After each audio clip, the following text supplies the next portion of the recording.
إن الحمد لله نحمده ونستعينه ونستغفره ونعوذ بالله من شرور أنفسنا ومن سيئات أعمالنا من يهده الله فلا مضل له ومن يضلل فلا هادي له وأشهد أن لا إله إلا الله وحده لا شريك له وأشهد أن محمدا عبده ورسوله يا أيها الذين آمنوا اتقوا الله حق تقاته ولا تموتن إلا وأنتم مسلمون يا أيها الناس اتقوا ربكم الذي خلقكم من نفس واحدة وخلق منها زوجها وبث منهما رجالا كثيرا ونساء واتقوا الله الذي تساءلون به والأرحام إن الله كان عليكم رقيبا يا أيها الذين آمنوا اتقوا الله وقولوا قولا سديدا يصلح لكم أعمالكم ويغفر لكم ذنوبكم ومن يطع الله ورسوله فقد فاز فوزا عظيما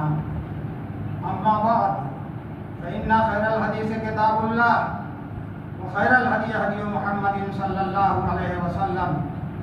وشر الأمور محدثاتها وكل محدثة بدعة وكل بدعة ضلالة وكل ضلالة في النار أعوذ بالله من الشيطان الرجيم بسم الله الرحمن الرحيم اليوم أكملت لكم دينكم وأتممت عليكم نعمتي ورضيت لكم الإسلام دينا وقال النبي صلى الله عليه وسلم كل أمتي يدخلون الجنة إلا من أبى قيل من يابى يا رسول الله صلى الله عليه وسلم قال من أطاعني دخل الجنة ومن عصاني فقد أبى بزرگان دین، نوجوانان ملت اسلامیہ اور خواتین اسلام، دین اسلام جس کے ہم اور آپ حامل ہیں، یہ اللہ رب العالمین کا آسمان سے نازل کردہ آخری دین اور سب سے پسندیدہ دین ہے۔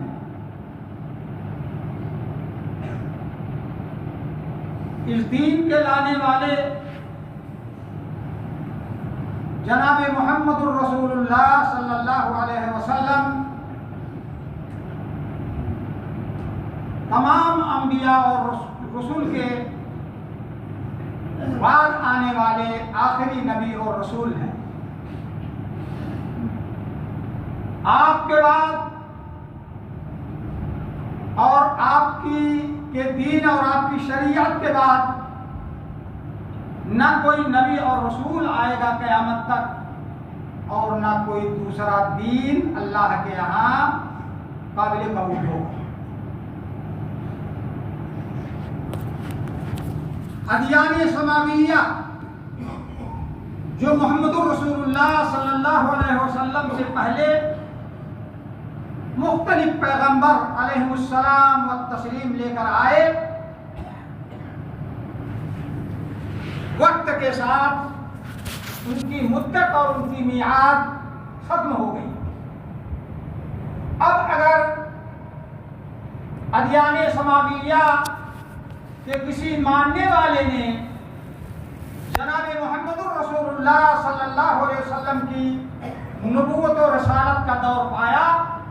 جو قیامت تک رہے گا، تو اس کے لیے سوائے آپ کے اتباع کے،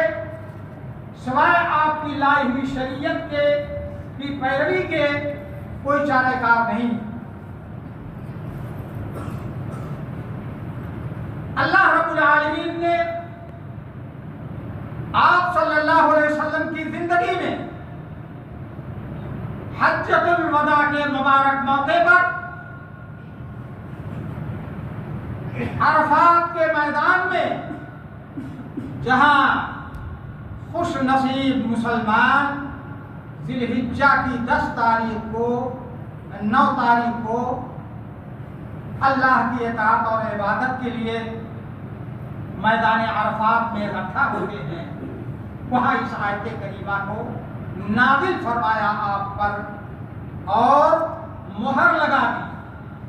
کہ دین آج کی تاریخ سے مکمل ہو گیا ہے۔ اس دین میں، دین اسلام میں، دین محمدی میں ذرہ برابر کمی اور زیادتی کی کوئی گنجائش نہیں رہ گئی ہے۔ جو آیت کریمہ میں نے آپ کے سامنے پڑھی ہے اس میں اللہ رب العالمین نے یہی پیغام دیا ہے ہمیں اور آپ کو۔ اعلان فرمایا پروردگار کائنات نے الیوم اکملت لکم دینکم، آج میں نے تمہارے لیے تمہارا دین یعنی اسلام مکمل کر دیا ہے۔ واتممت علیکم نعمتی، اور تم پر اپنی نعمتیں بھرپور کر دی ہیں، بڑی نعمتیں دی ہیں ہمیں اور آپ کو۔ وَرَضِيتُ لَكُمُ الْإِسْلَامَ دِينًا، اور تمام ادیان میں اسلام کو، اس دین اسلام کو تمہارے لیے پسند کر دیا ہے۔ یہ دین اسلام اللہ کا پسندیدہ دین ہے، اسی پر چل کر ہماری اور آپ کی دنیا بھی بن سکتی ہے اور آخرت بھی بن سکتی ہے۔ خطبہ مسنونہ میں جس کو خطبۃ الحاجہ کہا جاتا ہے، یعنی رسول اللہ صلی اللہ علیہ وسلم جب اہم کوئی پروگرام ہوتا تھا، کچھ خطاب کرنا ہوتا تھا، کچھ نصیحت کرنا ہوتا تھا، تو یہی خطبہ پڑھتے تھے، اس لیے اس کو خطبۃ الحاجہ کہتے ہیں، جو آپ کے سامنے پڑھا گیا۔ اس میں آپ نے کتاب و سنت کی بالادستی کا ذکر کرنے کے بعد فرمایا ہے کہ شر الامور محدثاتها، تمام کاموں میں بدتر کام نئی نئی چیزیں ہیں جو ایجاد کی جائے۔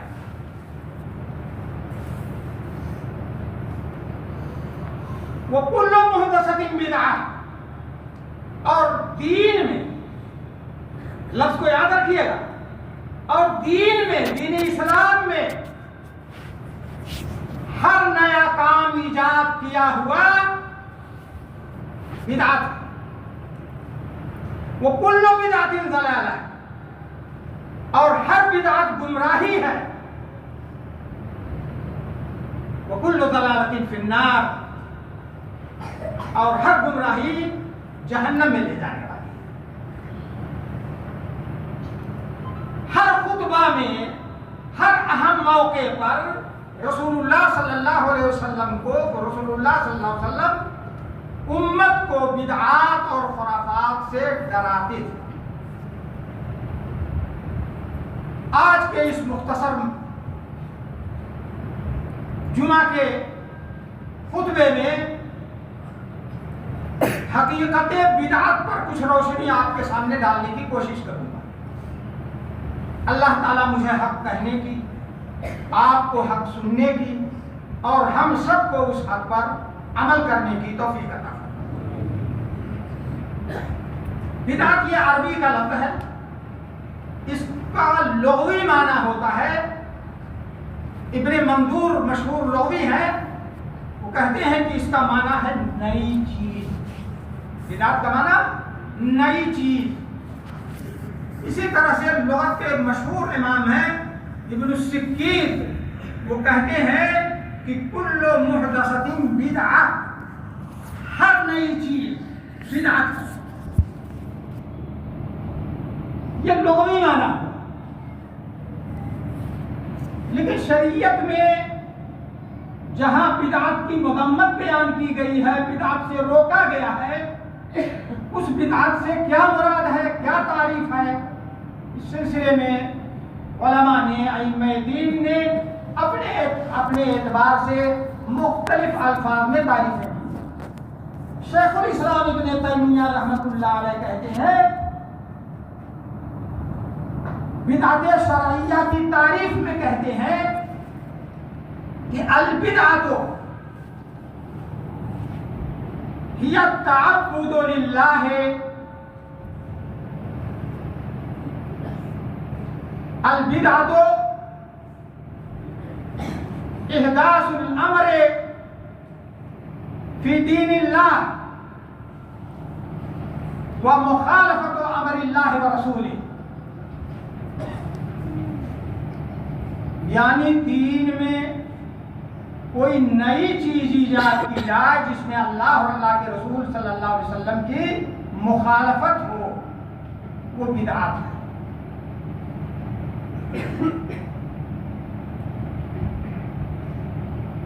شیخ ابن عثیمین رحمۃ اللہ علیہ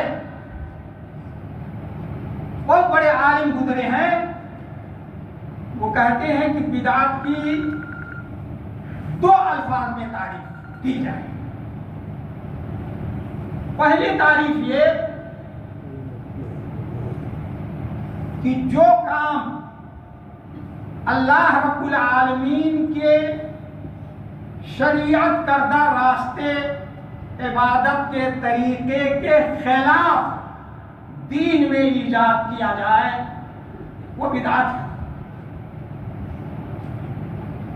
کتاب اللہ سے دلیل نہ ہو اس پر،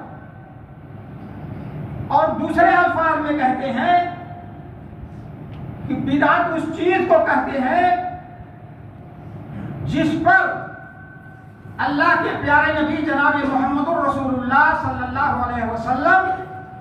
اور صحابہ کرام نہ ہوں، یعنی جو رسول اللہ صلی اللہ علیہ وسلم کے اور خلفائے راشدین رضی اللہ عنہم کے طریقہ کے خلاف وہ بدعت۔ اس سے یہ بات واضح ہو گئی کہ بدعت شریعت میں، دین میں بدعت ہر نئی چیز کو نہیں کہتے ہیں۔ جس کو کہتے ہیں وہ نئی چیز جس کی اللہ رب العالمین کی طرف سے اور پیارے نبی جناب محمد رسول اللہ صلی اللہ علیہ وسلم کی طرف سے کوئی دلیل نہ ہو۔ دوسری بات یہ معلوم ہوئی اس تعریف سے کہ دنیاوی امور سے متعلق جو چیزیں ہیں، جو نئی ایجادات ہیں، ان کو شرعی بدعت نہیں کہا جائے گا، لغوی بدعت کہا جائے گا۔ مثلا یہ مائکرو فون میں لگا ہوا ہے، ویڈیو تیار ہو رہی ہے، پنکھوں سے، اے سی سے ہم فائدہ اٹھا رہے ہیں، مختلف قسم کی گاڑیوں پر ہم سفر کرتے ہیں، سائیکل، موٹر سائیکل، گاڑی، ٹرین، فلائٹ اور مختلف قسم کے نئے ایجادات سے ہم اور آپ فائدہ اٹھاتے ہیں۔ یہ بدعت نہیں ہے، لغت کے اعتبار سے کہا جائے گا۔ اللہ تعالیٰ نے جو بدعت کی لغوی تعریف ہے اس کے بارے میں، اپنی ذات کے بارے میں اللہ تعالیٰ نے خود فرمایا ہے، بدیع السماوات والارض۔ اللہ تعالیٰ آسمان اور زمین کو بغیر کسی نمونہ کے، بغیر کسی ماڈل کے، جو پہلے سے تیار رہا ہو، بغیر کسی ماڈل اور نمونہ کے اللہ تعالیٰ نے آسمان اور زمینوں کو پیدا فرمایا ہے۔ بدیع السماوات والارض لغوی اعتبار سے۔ اور اللہ کے رسول صلی اللہ علیہ وسلم کے بارے میں فرمایا، قل ما كنت بدعا من الرسول، میں کوئی اجنبی، نیا اور انوکھا رسول نہیں ہوں، یعنی مجھ سے پہلے بہت سارے رسول اور پیغمبر آ چکے ہیں، اسی سلسلے کی آخری کڑی میں ہوں، کوئی نیا نبی نہیں، انوکھا نبی نہیں۔ تو معلوم ہوا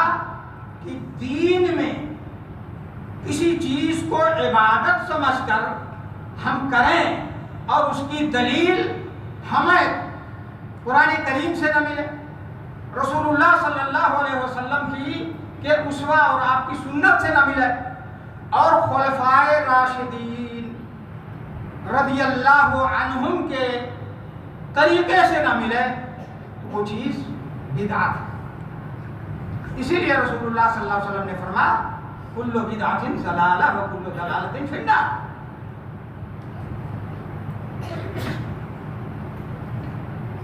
جو دین میں آپ کے طریقہ کے یعنی قرآن اور حدیث کے خلاف راستہ اور طریقہ اور عبادت کا وتیرہ بنایا جائے وہ بدعت ہے، اور بدعت کا کوئی کام اللہ کے ہاں مقبول نہیں ہے۔ رسول اللہ صلی اللہ علیہ وسلم نے فرمایا ام المؤمنین عائشہ رضی اللہ تعالی عنہا حدیث کی راویہ ہیں، وہ کہتی ہیں کہ رسول اللہ صلی اللہ علیہ وسلم نے فرمایا من احدث فی امرنا ھذا ما لیس منہ فہو رد، متفق علیہ، صحیح بخاری اور صحیح مسلم کی حدیث ہے۔ کہتی ہیں کہ رسول اللہ صلی اللہ علیہ وسلم نے فرمایا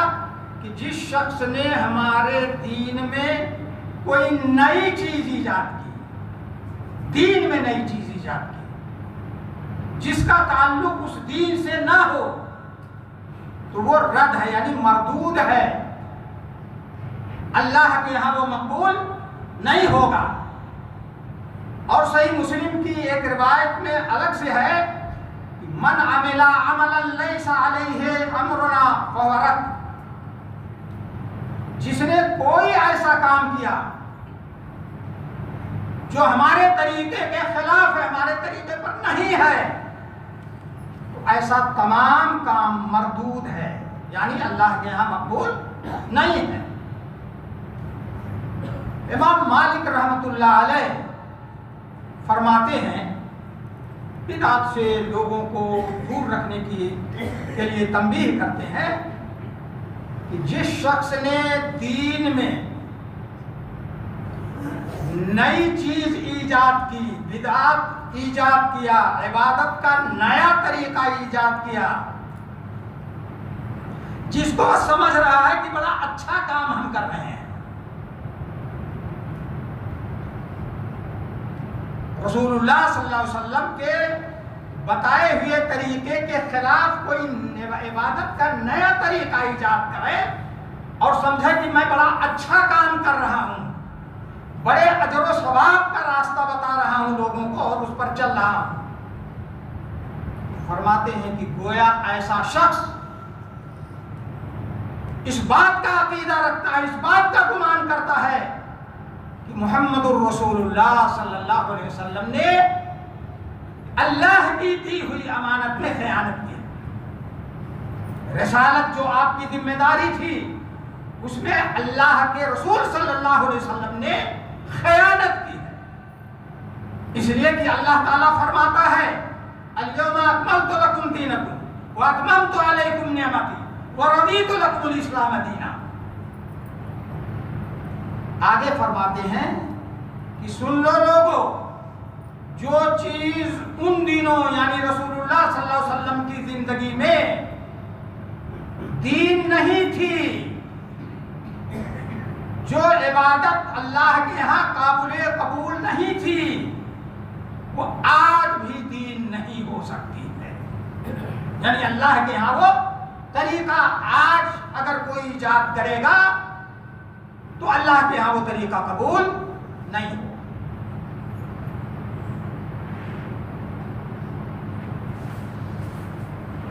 صحابہ کرام رضی اللہ عنہم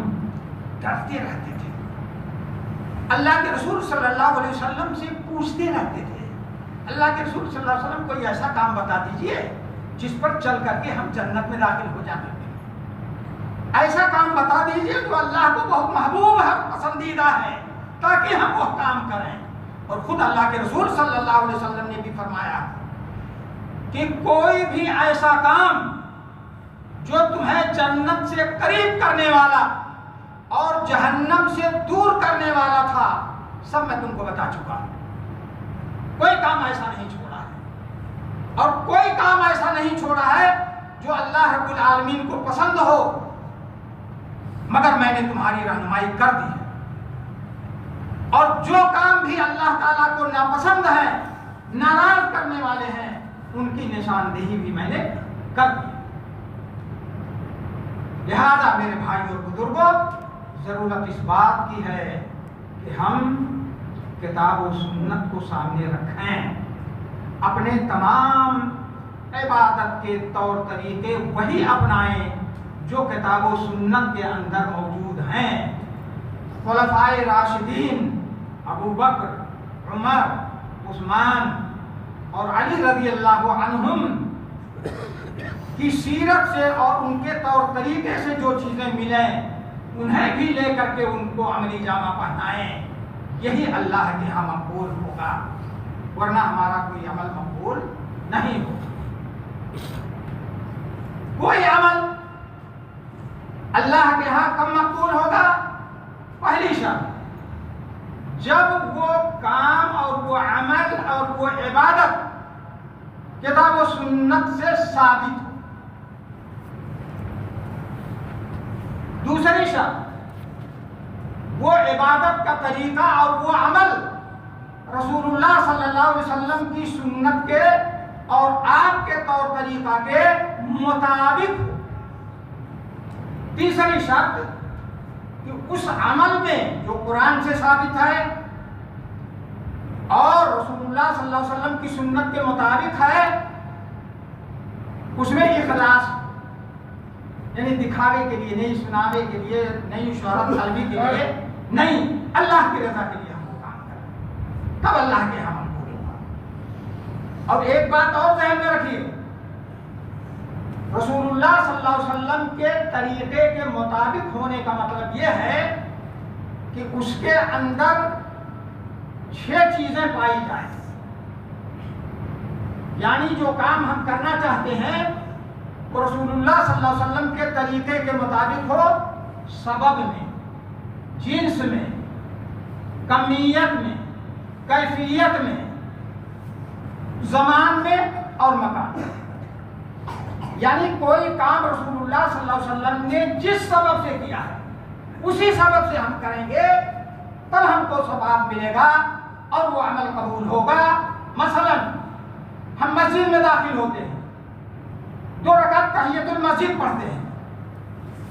چونکہ رسول اللہ صلی اللہ علیہ وسلم نے ایسا کیا ہے اور ایسا کرنے کا حکم دیا ہے کہ جب تم میں سے کوئی مسجد میں داخل ہو تو بغیر 2 رکعت پڑھے نہ بیٹھے، جس کو ہم تحیۃ المسجد کہتے ہیں۔ امام کا خطبہ شروع ہو جائے اس وقت بھی اگر کوئی شخص مسجد میں آتا ہے تو اس کو بھی تحیۃ المسجد پڑھنے کا حکم ہے، خود اللہ کے رسول صلی اللہ علیہ وسلم نے حکم دیا ہے۔ یہی 2 رکعت پڑھنا نماز کا ثبوت ہے، قرآن میں بھی حدیث میں بھی یہی 2 رکعت پڑھنا مسجد کے بجائے ہم اپنے گھر میں پڑھنے لگیں، جب گھر میں داخل ہوں تو 2 رکعت پڑھیں، معمول بنا۔ تو آپ بتائیے کہ وہ گھر میں 2 رکعت تحیۃ البیت، تحیۃ المنزل پڑھنے کا ثواب ملے گا؟ ہرگز نہیں۔ اللہ کے ہاں قبول ہوگا؟ ہرگز نہیں۔ دوسری شرط یہ ہے، دوسری چیز جس میں مطابقت ضروری ہے کہ جنس ایک ہو۔ مثلا عید الاضحیٰ میں قربانی کے لیے اللہ تعالیٰ نے بہیمۃ الانعام کو جائز قرار دیا۔ بہیمۃ الانعام اونٹ ہیں اور گائے بیل ہیں اور بھیڑ اور بکریاں ہیں، ان کو بہیمۃ الانعام کہتے ہیں۔ اب اگر آپ مرغی کی قربانی کریں تو اس کا ثواب ملے گا؟ ہرگز نہیں۔ آپ گھوڑے کی قربانی کریں اس کا ثواب ملے گا، اللہ کے ہاں مقبول ہوگا؟ ہرگز نہیں۔ کیوں؟ اس لیے کہ گھوڑے کی قربانی رسول اللہ صلی اللہ علیہ وسلم سے ثابت نہیں ہے، نہ عملی طور پر اور نہ زبانی طور پر۔ تیسری چیز جس میں مطابقت ضروری ہے وہ یہ ہے کہ رسول اللہ صلی اللہ علیہ وسلم نے جو کام کیا ہے اس کی مقدار اور اس کی تعداد کیا ہے۔ یہ نمازی کو لے لیجیے نا، نماز کو لے کے جمعہ کا دن ہے، جمعہ کی نماز کتنی رکعت ہے؟ 2 رکعت ہے۔ اب اگر ہم سوچیں کہ نماز کی عبادت ہے،